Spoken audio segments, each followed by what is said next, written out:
how you doing? And welcome to NLP Talks with Laura Evans, a podcast for people looking to unleash their potential in business and life. I'm Laura Evans, international trainer of NLP and host for this podcast.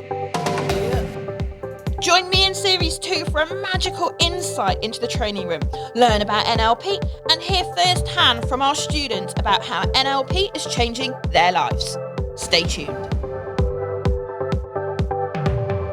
Hey, how you doing? And thanks for listening. Welcome to NLP Talks with Laura Evans. I am Laura Evans and I'm the founder and lead trainer at Unleash Your Potential. And of course, your host for this podcast. Today, I'm going to be talking about what is NLP. Perhaps you heard Series 1 and heard all the amazing interviews, but were left thinking, what actually is it? And can you define it, Laura? So this is exactly what I'm going to talk about today. So let's get started. I get asked a lot, what is NLP? And if you Google it, you'll find thousands of different definitions. It's been around since the 70s, and NLP stands for Neuro Linguistic Programming. Easy for me to say, right? And it was created by two guys, Richard Bandler and John Grinder, in the early 70s. And they were fascinated by people who were excellent at personal change, amazing communicators, and how some people failed where others succeeded. What made them different? So they started to study those people and started to understand what was this difference. They started to look at the beliefs these people had, the successful mindset that these people had, values, strategies, the way that they think. And they found quick and effective ways to help people change their thinking, to help them to develop themselves both personally and professionally. Richard Bandler talks about NLP being an attitude of curiosity and a willingness to experiment that's left behind a trail of techniques. And that is so true. I can't quote the person because I can't remember their name, but you've probably heard the quote that success leaves clues. And this links directly to where all this NLP stuff came from. I love NLP. I personally came across it in 2008 by accident, in fact, at a Tony Robbins event. I then found out some of my colleagues at work were using it, and then it just flourished from there. I did what most people do at that time, which is probably not a lot, to be honest, until things align, whether you believe in the universe, synchronicity, luck, whatever you believe in. And eventually I ended up on an NLP practitioner course, and it absolutely blew my mind. Not only did I start to change, getting rid of limiting beliefs, I had a massive fear of presentations, which people now don't even believe I had. It's almost as if people look at me as if to say, really? But it's true. And I also at that time was suffering with anxiety and depression personally. Now, I never went to get that fixed. What I went was to become a much better HR manager. And yes, did it do that? Of course it did.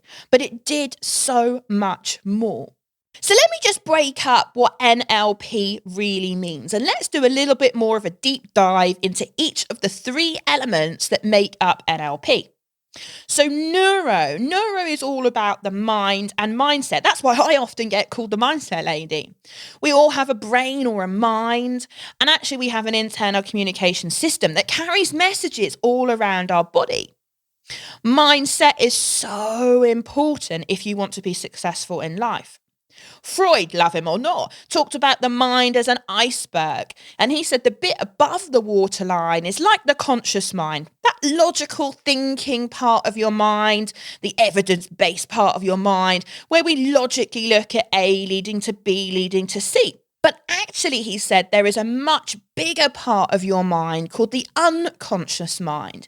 And this mass in the iceberg analogy sits underneath the waterline.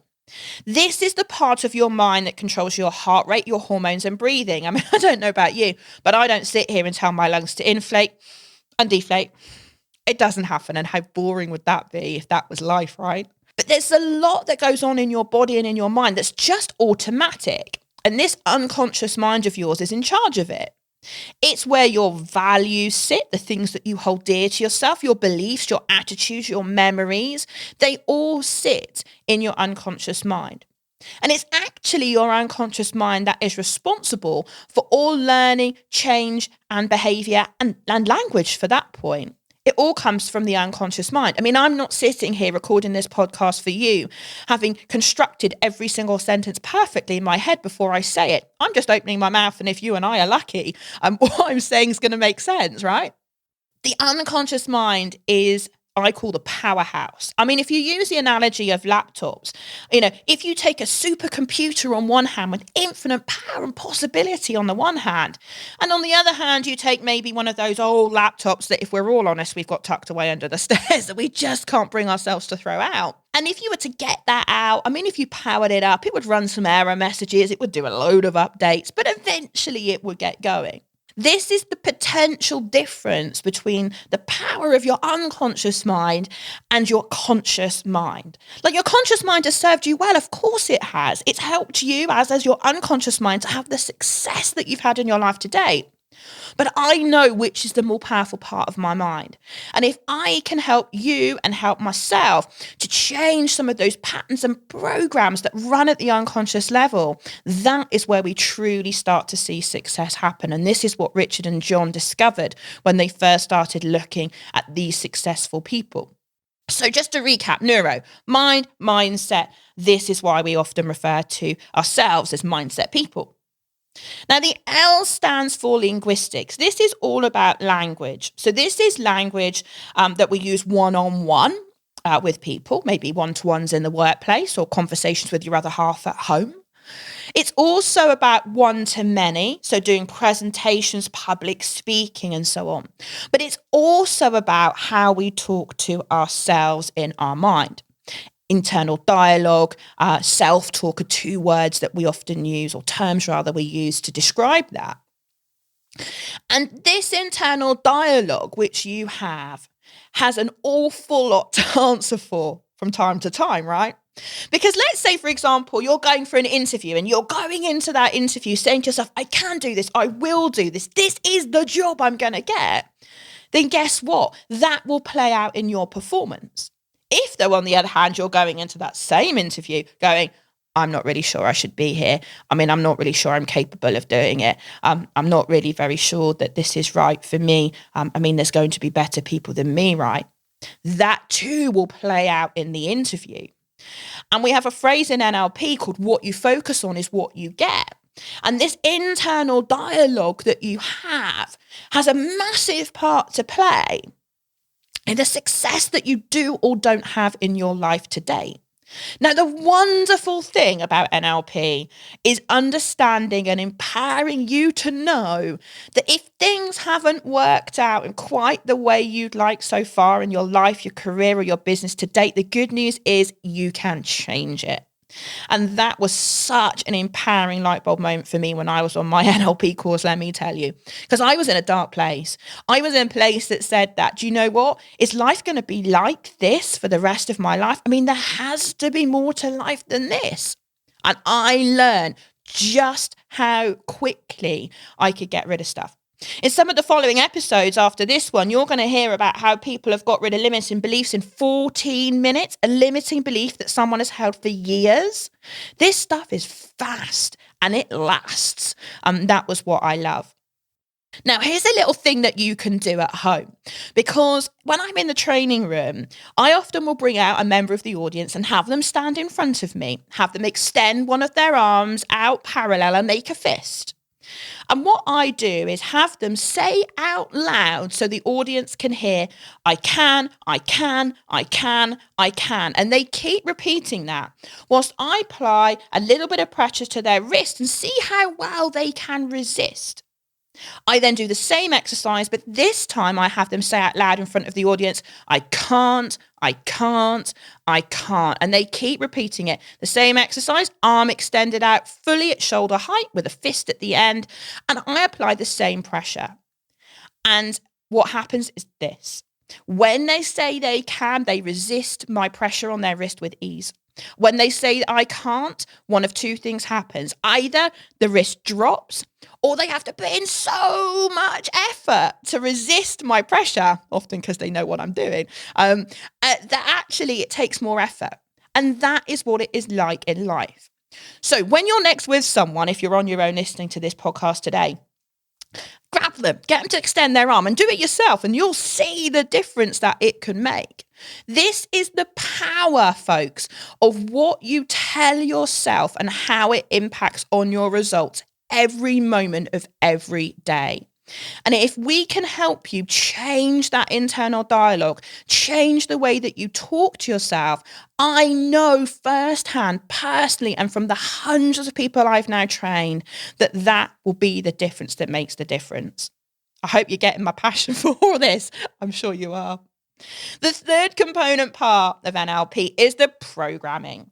Now, the neuroscientists tell us that we run 10 to 20,000 patterns or programs in our mind every day. Now, most of these will run at the unconscious level, so you'll be completely unaware that they're running. So, for example, this morning I brushed my teeth before I left the house to record this for you, and I brushed my teeth, but I didn't consciously brush my teeth. I didn't go into the bathroom and say, I must pick up my toothbrush. I must pick up my toothpaste. I must lift the tap and put the toothbrush in. I must put the toothpaste on. I'll spare you the rest of the process. But I didn't do that. I was in there. I was thinking about how excited I am to come and record this episode for you today. And before I knew it, I'd sorted the dog out. I was out the house, and now I'm here. So we run 10 to 20,000 of those patterns or programs every day. Imagine just for a moment, if you would, a little wooden train on the top of a hill. And I'm going to take you back to school for a moment. But if I was to push that little train off the top of the hill with my finger, what would happen to it as it went down the hill? I'm guessing you know that it would gain momentum, and it would go faster and faster and faster as it went down the hill. Now, that's exactly what happens with these 10 to 20,000 strategies or programs you run every day. Something triggers them off, and they start running at the unconscious level for some time, and you're completely unaware that they're running. And at some point, you become aware they're running. And let's say, for example, this is a strategy that you run called nervousness in the context of presentations. I mean, they say presentations is the number one fear, right, in the UK and America. And at some point you become aware that you're getting nervous. It might be the little flutter in your tummy. It might be the first shake of your hands. It might be the first bead of sweat, the first thought that shoots through your head, and you go, oh, I've got to do a presentation. And that's when you start to become aware the pattern is running, but it's already been running for some time and already been gaining momentum. Now, when you present, I'm going to hazard a guess that you don't want the outcome ideally to be that you get nervous. But that's the program that you've run many, many times before, and it has a certain outcome. The program runs once it's been triggered, and ultimately you always feel nervous. That's not ideal, but that's how programs work. They give you a consistent outcome regardless of whether it's desirable or not. And I remember being sat on my practitioner course and the trainer looking at me and saying to me, do you want to change how you feel about how you present? And I was like, absolutely. And that's what we did. Later in the series, you're going to hear about swish pattern, and that's the technique that we use to fix it. And now, when I come to present, I love it. I'm sat in the training room ready to start the first day of the first practitioner course, and I'm excited. I'm full of anticipation, and I'm guessing if you struggle with presentations, you're probably listening to me saying that going, really? How does that happen? You'll find people on social media that say if anybody tells you they don't get nerves about presentation, they're lying. Well, do you know what? I'll tell you they're lying, because I don't feel nervous at all. I feel excited. But listen to this, because excitement and nervousness, they're not that dissimilar in reality, are they? They're both buzzy states. They have different meanings. And it's been reframed in my head so much now that I genuinely feel excitement when I present. This, ladies and gentlemen, is the power of what NLP has done for me, and it can do for you. I remember my lead trainer, Bruce Farrow, who unfortunately is no longer with us, talked about the fact that for him, NLP is an instruction manual for the mind. And that is exactly what I think. When we're born, we're not given an operator's manual. I mean, listen, I'm trying to think how big it would be for us as human beings, right? Probably fill the room I'm sat in right now. But we don't get that operating manual. And so what happens is we learn stuff along the way. We're only born with 2 fears, loud bangs and falling. That's it. The rest of the things you've picked up along the way are either because you've learned them or because of the environment that you found yourself in. And I don't know about you, but knowing that I can change things about myself, knowing that I can make my life more enjoyable, knowing that I can make my life easier, knowing that actually I can become a better communicator, all these things are hugely empowering and fill me with a massive smile and lots of joy when I think about what I help other people do. NLP can help you if you, like I say, just want to become a better communicator. Maybe you want to become an influencer or motivator. NLP just isn't about techniques. It's always about the language as well that we use and the impact of the words that we use. Become a better presenter. Maybe you know that you are the only thing that is getting in your way from the success, the dreams and the aspirations that you have, and the only thing that's stopping you is you. Well, know that it's possible to change that. I used to have massive internal conflicts in my head. I used to argue with myself for days. We're going to talk about that later in the series as well. There is so much NLP has done for me and my students, and I'm delighted that throughout the rest of this series, we're going to be able to share this with you. Just before I finish, I just want to give you a couple of quotes. Psychology Today has been quoted as saying NLP is arguably the most powerful behavioral science on the planet today. And Science Digest said that NLP is the most powerful vehicle for change in existence. So if you're interested in finding out more about how you can change the way that you feel, the way that you behave, and the results that you have in your life, as well as your thinking, then you're in the right place. So what I thought was you might like to hear from some of our students that have done some training with us and to hear from them the difference that it's made to them rather than just listening to me, right? So let's cut to them and let them explain to you the difference that it has made to them.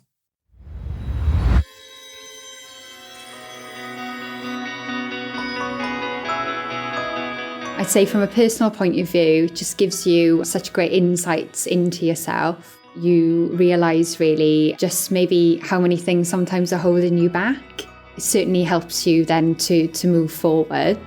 And professionally, I think it's always great to have extra skills in your tool set. Laura certainly helps you develop those skills, and she does it in such a lovely way that you just feel guided all the way through. You feel very, very comfortable right from day one, right to the end. And you come out, I think, feeling 10 feet taller, which is absolutely wonderful. When I was researching Neuro Linguistic Programming NLP courses, I did sign up for an online course, but in all honesty, I started it and lost interest within 3 months and decided that I would be better off joining an instructor-led program, and it's been leaps and bounds better. You get the instructor support, you get to ask questions, you get to apply the practical knowledge, which you don't get when you do e-learning. I definitely will use it in my organisation. If people need, coaching techniques and things like that, I'm definitely happy to go ahead and do that. I felt a huge personal change. Kind of went in not knowing what I was going in for. So it was a great surprise, and by the end of the prac course, I just felt like a weight had lifted off me. It's changed me as a person because I feel a little bit more confident. I can see different people's models of the world. Yeah, I feel like that's what's really changed me. The transformation for me personally has been massive.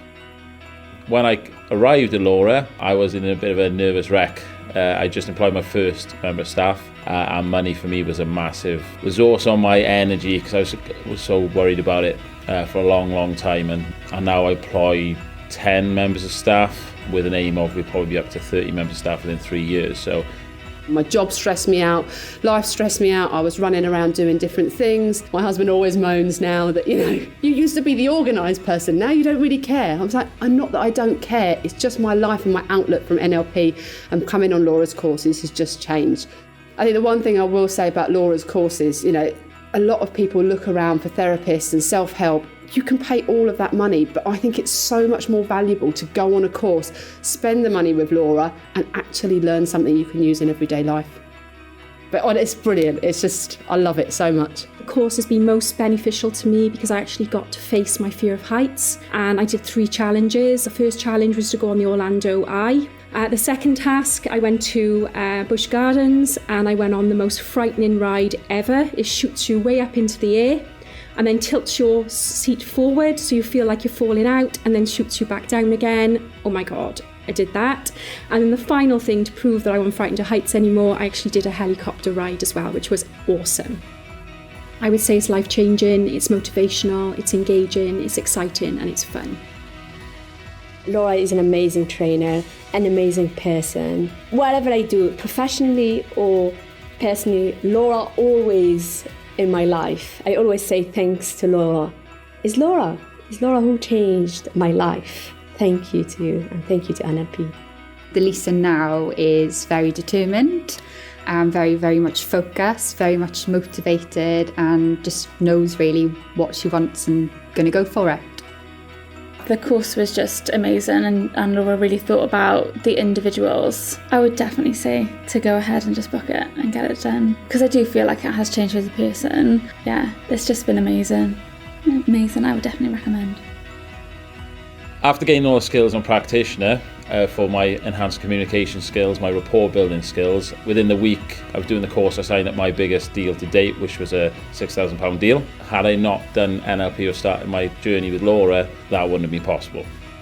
I definitely feel in a better place, and I think this course just makes you a more rounded person. I'd say if you're considering NLP training, definitely do it, and do it with Unleash Your Potential.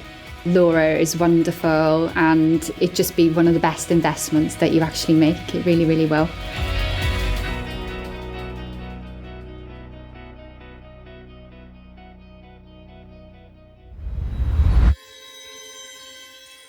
If you've liked the episode today, please like it. Leave me a comment. I'm genuinely interested to hear what you think. Have you done any NLP before? What was your experience? Have you maybe been coached by someone in NLP or done a course perhaps?